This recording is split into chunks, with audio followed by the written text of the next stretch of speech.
The haters still hating on Kevin Durant. Ronda Rousey is making a comeback. Jeremy Lin shows no love for Donald Trump. Will there be an MMA lockout for Greg Hardy? And lots more in our New York Sports Report.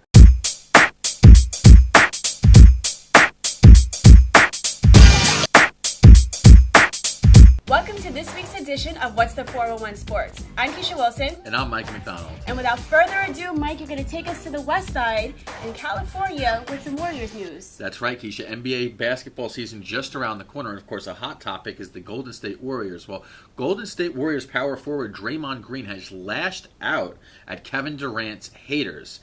Green said that, basically that Kevin Durant's haters need to back off and give the guy some space, including Paul Pierce, the LA Clippers power forward. So, Keisha, what is your take on Draymond Green going out and doing this? And should we follow his advice?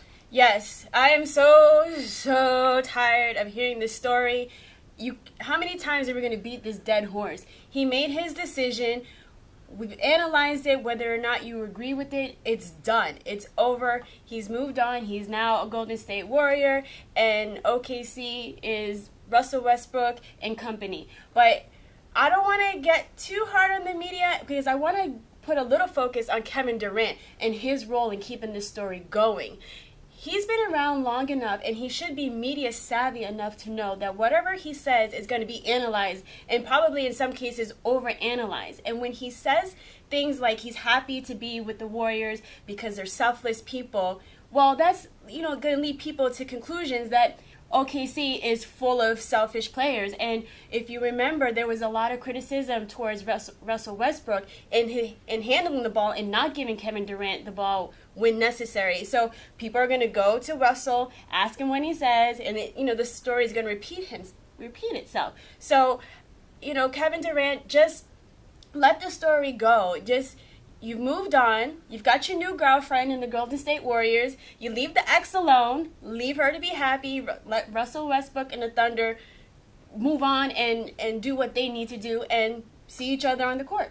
Absolutely. It seems like Kevin Durant has a lot of resentment from his time that he spent playing with Russell Westbrook in OKC, and he wants to let out some of this. But why didn't you speak up about this while you were playing with the Thunder? So I think what Draymond Green is pointing, and I like what Green's doing here. I don't necessarily agree with him, but I think that this is important for him to back up his new teammate. This is going to be uncharted waters for Kevin Durant. This is going to be a new experience for him, not just playing for a new team, a new franchise. I remember, he played in OKC in the Seattle Supersonics before that, but really just the same franchise for the whole time in his career. But Kevin Durant now is a villain, and that's not something that he's going to really be used to, so he's going to have to get acclimated with that. But I do like Green supporting him here, but as you pointed out, Kevin Durant has made a lot of comments about his former time, his time that he spent in OKC, and this story would sort of die off if Kevin Durant didn't keep feeding into it. My new dad teaches me all kinds of stuff. I wouldn't use this one. He helps me with my decision making. Ever. And he's even teaching me how to drive. And that's why cars have bumpers. You don't have to be perfect to be a perfect parent. Thousands of kids in foster care will take you just as you are. I've been reading Common Sense by Thomas Paine. I've got national elections on the brain. You want a revolution, I want a revelation. So how you gonna change the nation? We hold these truths to be self-evident, that all men are created equal. And when you vote for president, you get to pick who participates in the sequel. Work, vote, vote, America. Vote, vote, the time is now. Vote, vote, decide who wins this. Vote.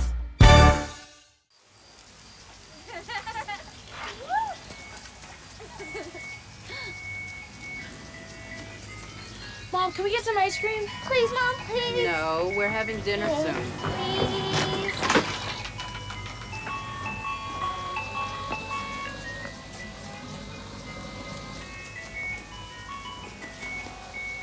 You don't have to be perfect to be a perfect parent. There are thousands of children in foster care who will take you just as you are. If you're asking me what he said, that's extremely vulgar. That's not something that's commonly said. That's pretty, disrespectful to women, and that's definitely not a common thing. We're not walking around in locker rooms, everyone's talking like that.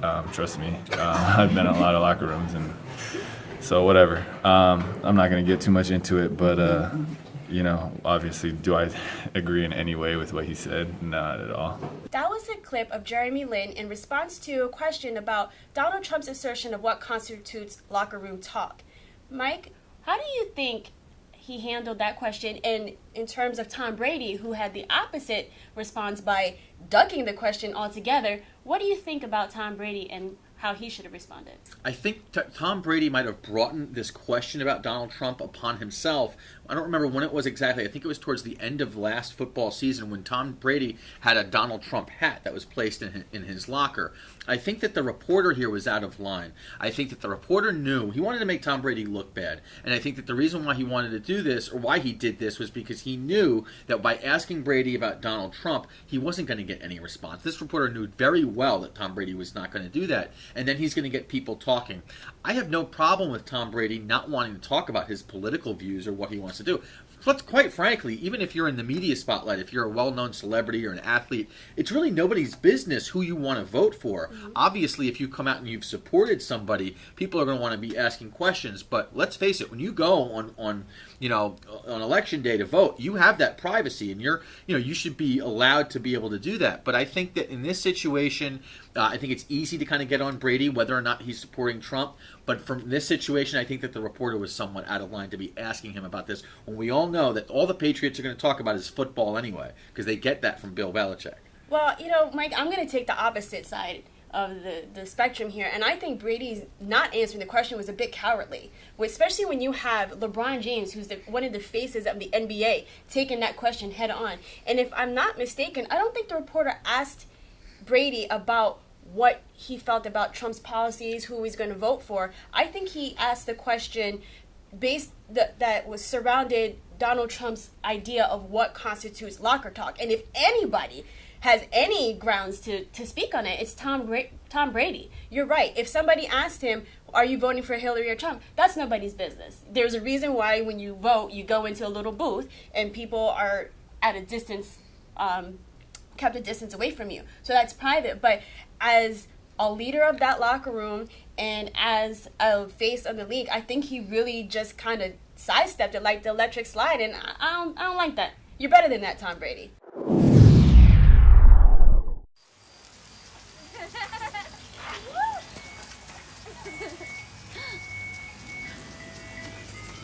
Mom, can we get some ice cream? Please, Mom, please. No, we're having dinner soon. Please.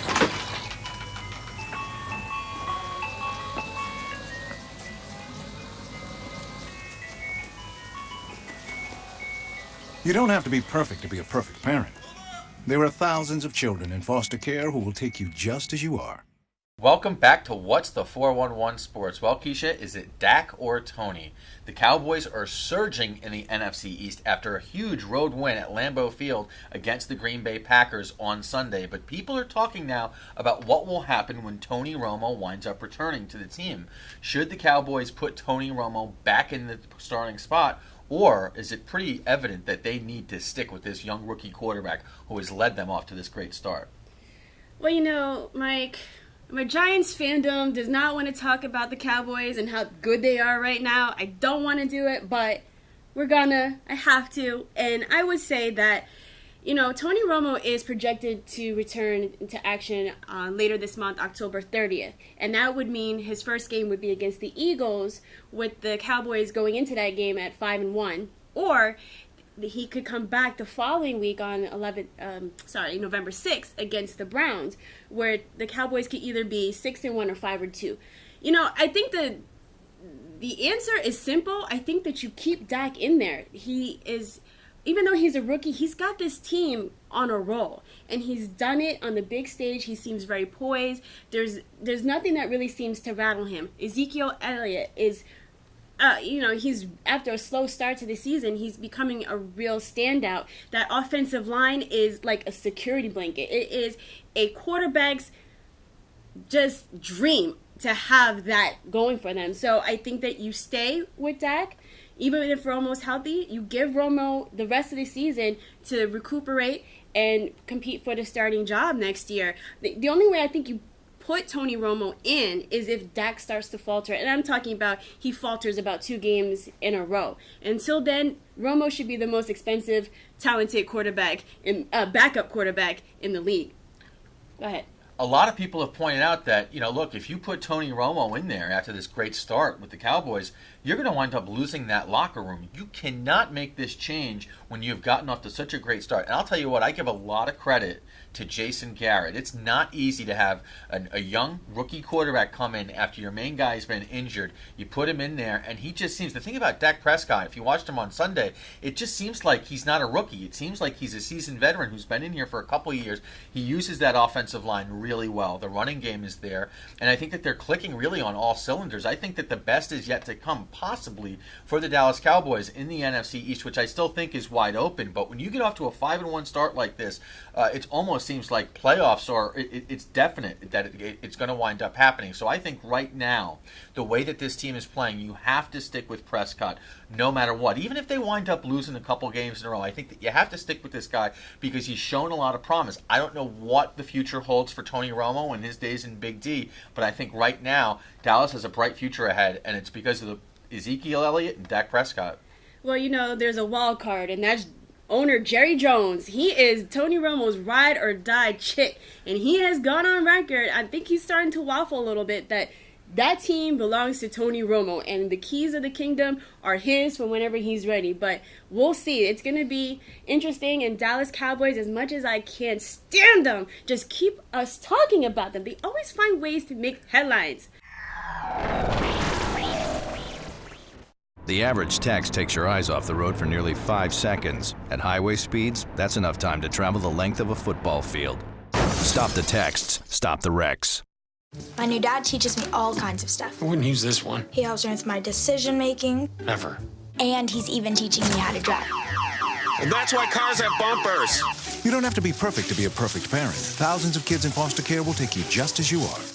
We'll stay with the Cowboys, and we will talk about former Cowboys defensive end Greg Hardy, who announced recently that he's hanging up his football cleats for good and he's going to join the MMA.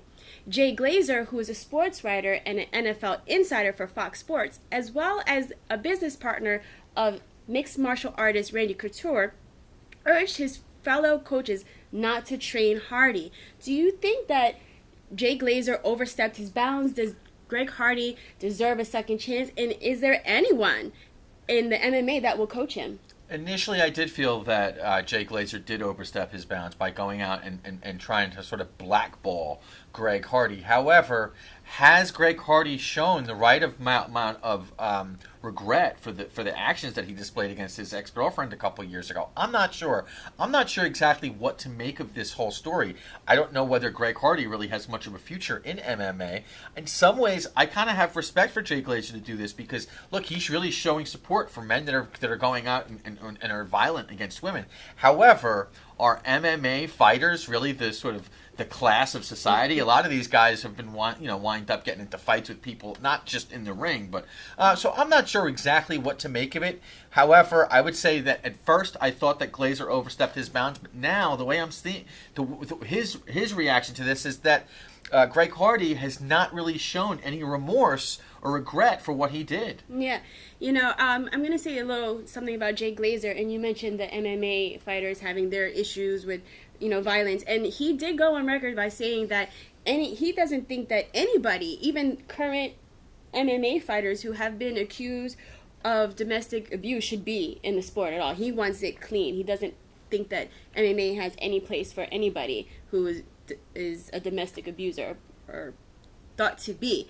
And I'm along the same wavelengths as you. When I first heard this story and read the headlines, I was like, wow, that's really harsh. Especially in America, the land of second chances. And you know me, I've said this before on the show, I love second chances. I think people, should, by and large, get an opportunity to redeem themselves. And like you said, Greg Hardy hasn't shown that level of remorse. And you're talking about somebody who has an unpredictable personality. He has this... I remember that interview with Adam Schefter on ESPN where he had talked about this other personality, the Kraken. And if you've seen that movie, I forgot, I think it was one of the Marvel movies, the Kraken is this large, dominant, destructive force. And if he's identifying himself with that, that's kind of scary. And you're training him to be a more effective and even better abuser. So yeah, that's true. Good point. So I think that, Jay Glazer might be onto something, and maybe Hardy's road to redemption is somewhere else, not in MMA. The average text takes your eyes off the road for nearly 5 seconds. At highway speeds, that's enough time to travel the length of a football field. Stop the texts, stop the wrecks. My new dad teaches me all kinds of stuff. I wouldn't use this one. He helps me with my decision making. Ever. And he's even teaching me how to drive. And that's why cars have bumpers. You don't have to be perfect to be a perfect parent. Thousands of kids in foster care will take you just as you are. Traditional light bulbs actually generate 9 times more heat than light. Switch to energy-saving bulbs. Saving energy saves you money. Wow, these are really good. You act surprised.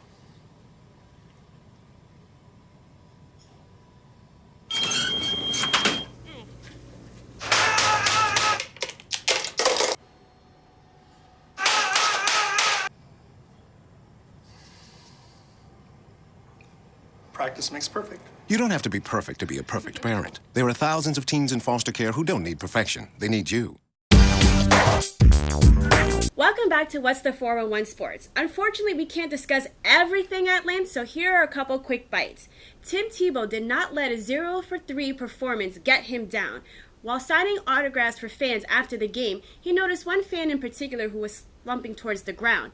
The fan was suffering from a seizure, and Tim Tebow stayed with him until paramedics came. What a guy. And she's back! UFC Ronda Rousey will make her long-awaited return to the octagon on December 30th when she faces champion Amanda Nunes for the bantamweight title. And the Cleveland Cavaliers signed New Jersey native J.R. Smith to a 4-year contract worth $57 million, $45 million guaranteed over 3 years for J.R. Smith. So that's a lot of money. Ka-ching! NFL players and brothers Michael and Martellus Bennett were very candid during a recent ESPN E60 documentary. Nobody was off limits, from Roger Goodell to Jason Witten to Jay Cutler and the Chicago Bears. Mike, I don't think Martellus and Jay Cutler will have lunch anytime soon.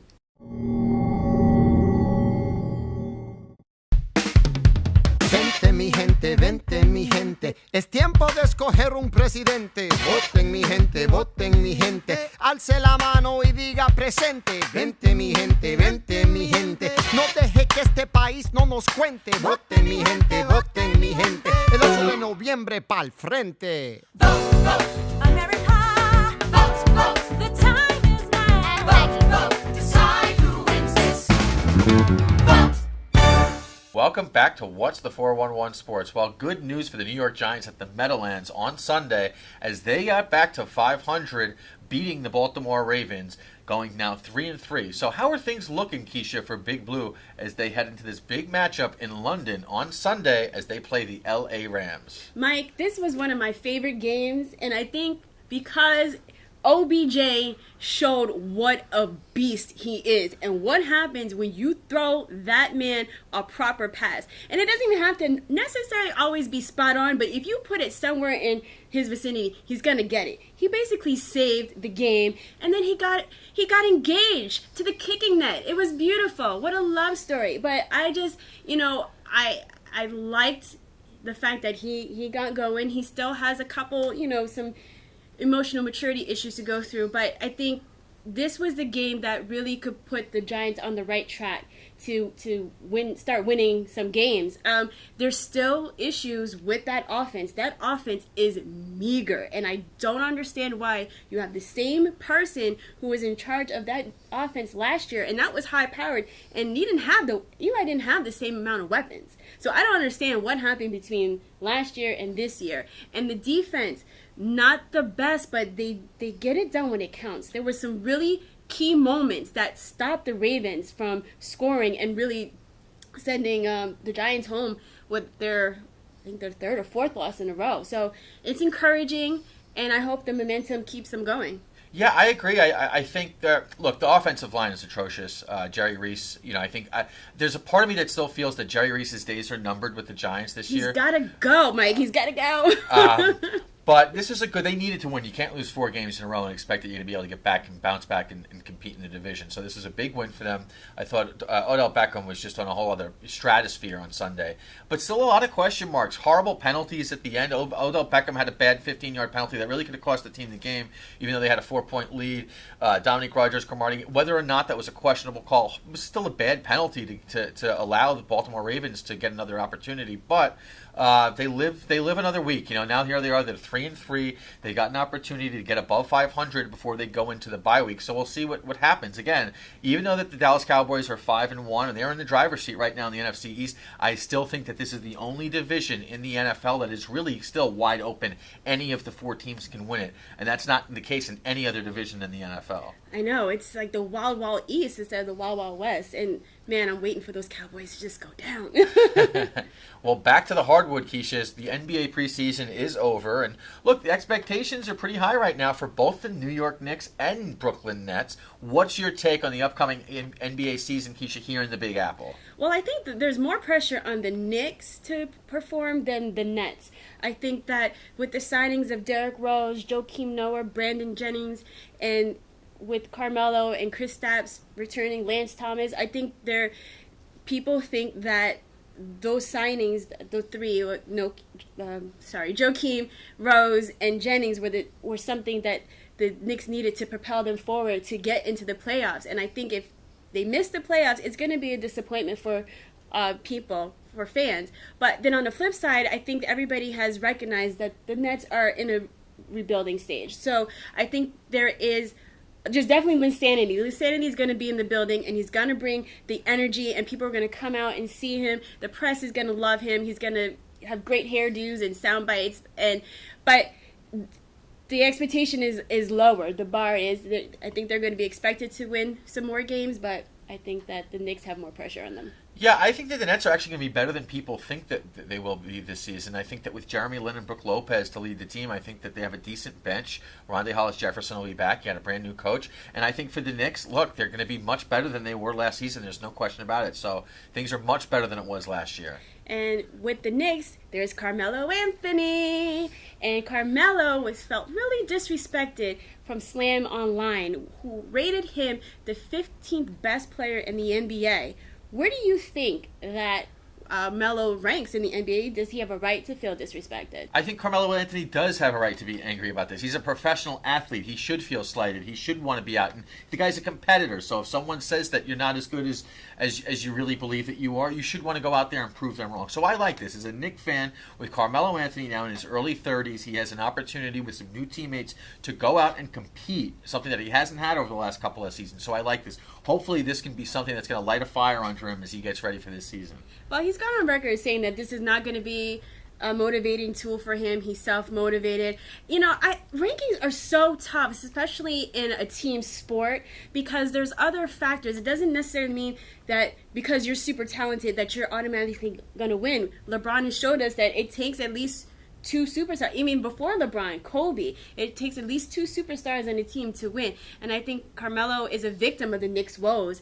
As far as his ranking, I think he could probably be a top 10, but I think what makes him lower on the scale is his lack of defense. As gifted as he is on the offensive side of the ball, he does lack some defensive prowess, and I think that's what slides him down a little bit.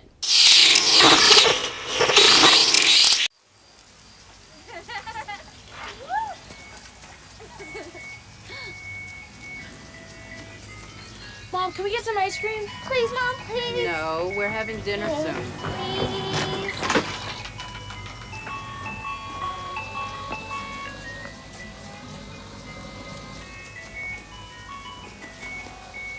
You don't have to be perfect to be a perfect parent. There are thousands of children in foster care who will take you just as you are.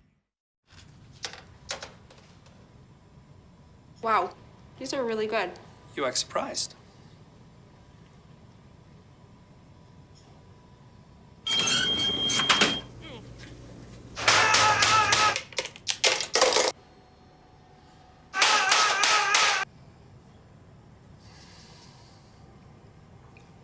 Practice makes perfect. You don't have to be perfect to be a perfect parent. There are thousands of teens in foster care who don't need perfection. They need you. Welcome back to What's the 411 Sports. Well, here are some events that are in the pipeline, Keisha, as the New York Giants head to London this Sunday to play the LA Rams. Make sure to set your alarm clocks because that game is going to start at 9:30 a.m. on Sunday morning. Meanwhile, the New York Jets at 1-5, the season has really slipped away.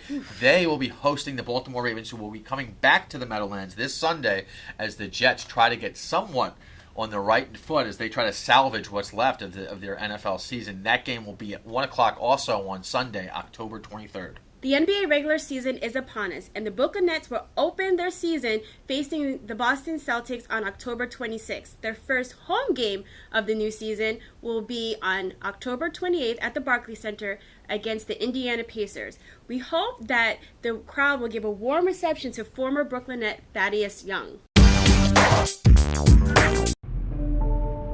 Traditional light bulbs actually generate 9 times more heat than light.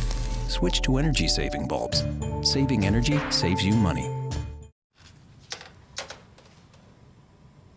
Wow, these are really good. You act surprised.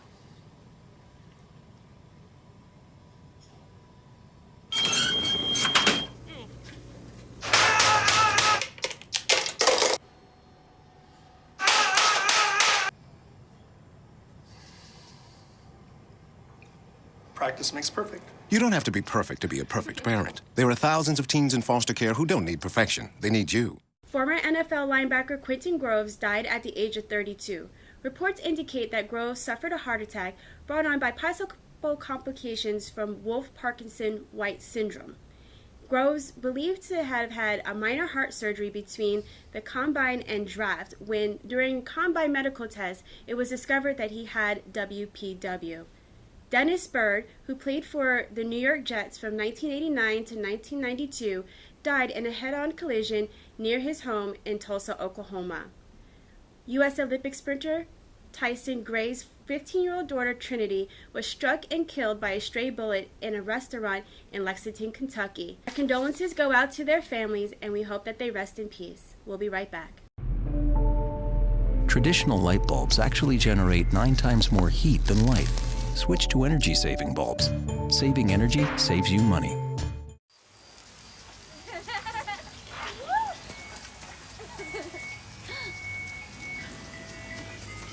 Mom, can we get some ice cream? Please, Mom, please. No, we're having dinner soon. Please.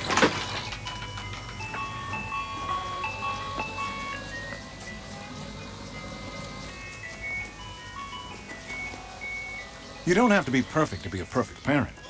There are thousands of children in foster care who will take you just as you are. Well, Mike, it's that time. It's time that we say goodbye to all of our friends who are out there who chose to spend this time with us. But don't worry, until next week, you can keep up with us by following us on Instagram and Twitter, liking us on Facebook, and subscribing to our YouTube channel, all at 411 Sports TV. I'm Keisha Wilson, and on behalf of Mike McDonald, we'd like to thank you for joining us, and we look forward to seeing you again next week.